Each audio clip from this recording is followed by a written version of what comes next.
Bonjour, dans cette capsule, je vais vous montrer comment modifier votre fichier host, soit sur Mac ou Windows, pour accéder à un site en développement sur un serveur temporaire ou lors d'une migration de site là, pour voir le futur site.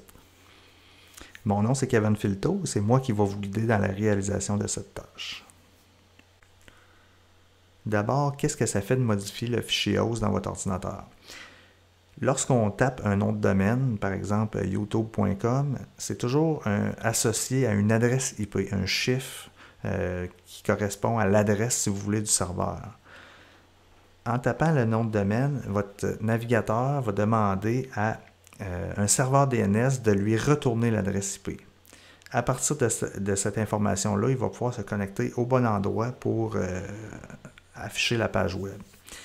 Lorsqu'on modifie le fichier host, c'est que ce fichier-là va dominer, dans le fond, la requête DNS et le navigateur va privilégier cette information-là pour accéder au site.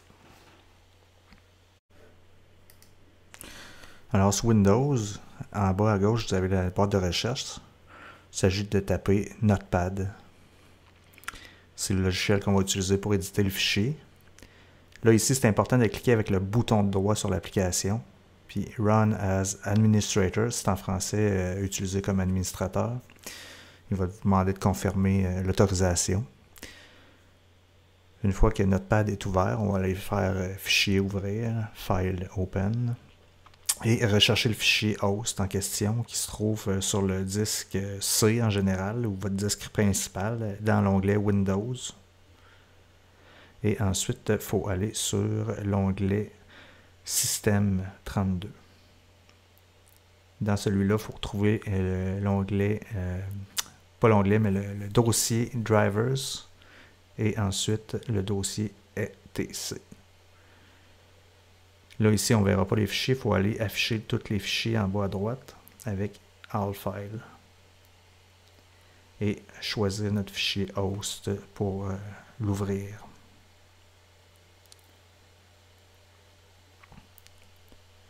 Donc ici, on va pouvoir rajouter la ligne qui va nous intéresser. C'est important de ne pas modifier ce qui est déjà là et d'ajouter à la fin de ce qu'on a les informations qu'on veut modifier pour accéder au site sur le serveur en particulier avec, dans le fond, l'adresse IP et l'adresse du site.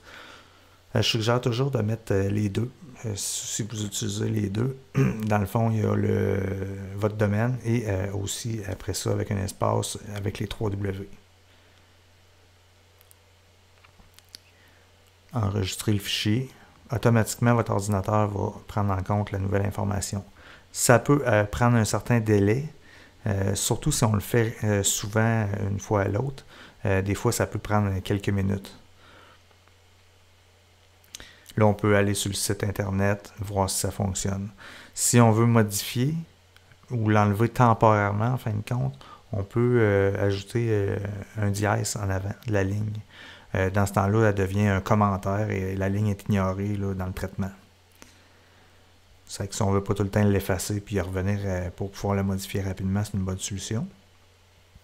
Et lorsqu'on a terminé toutes nos opérations, on peut tout simplement effacer la ligne et enregistrer notre fichier, fermer l'application et tout redevient comme avant. Voilà ce qui complète là pour sous Windows. On va aller voir maintenant sous Mac comment ça fonctionne.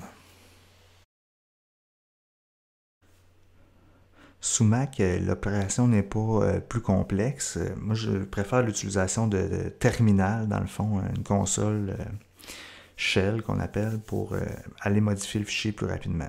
Il s'agit de rechercher, dans le fond, terminal. Une fois la fenêtre ouverte, on va utiliser l'application Nano pour éditer le fichier. Donc, la commande sudo, elle, nous permet d'être administrateur pour aller modifier le fichier. Donc, sudo nano, l'endroit du fichier, c'est etc/host. C'est important d'écrire le slash en premier. Donc, ça rouvre notre fichier. Il s'agit d'ajouter notre ligne, là, pareil, on a fait sur Windows, avec l'adresse IP toujours en premier.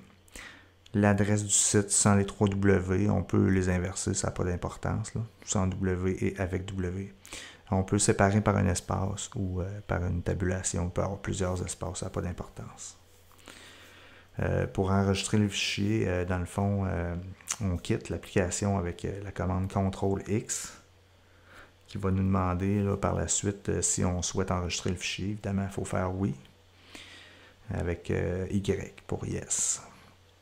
Il va nous demander l'endroit pour enregistrer le fichier. On ne change rien, on fait juste en Enter et on revient dans le fond au prompt. Si on veut aller modifier le fichier pour commenter la ligne en fin de compte pour la désactiver temporairement sans tout effacer puis avoir à réécrire à chaque fois, on peut juste mettre encore une fois un dièse devant pour la désactiver. Et on enregistre le fichier là, exactement comme on a fait la dernière fois. Avec Yes. Et pour terminer, ben, si on peut retourner à l'édition, il s'agit tout simplement d'effacer notre ligne et d'enregistrer notre fichier là, lorsqu'on a terminé toutes les opérations d'accès au serveur temporaire.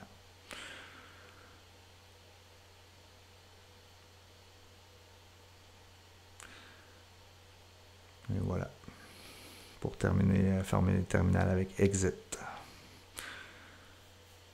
Ceci termine ma capsule sur les fichiers host. Si vous avez des questions supplémentaires, n'hésitez pas à me contacter via mon site internet kevinfilto.com. Merci beaucoup.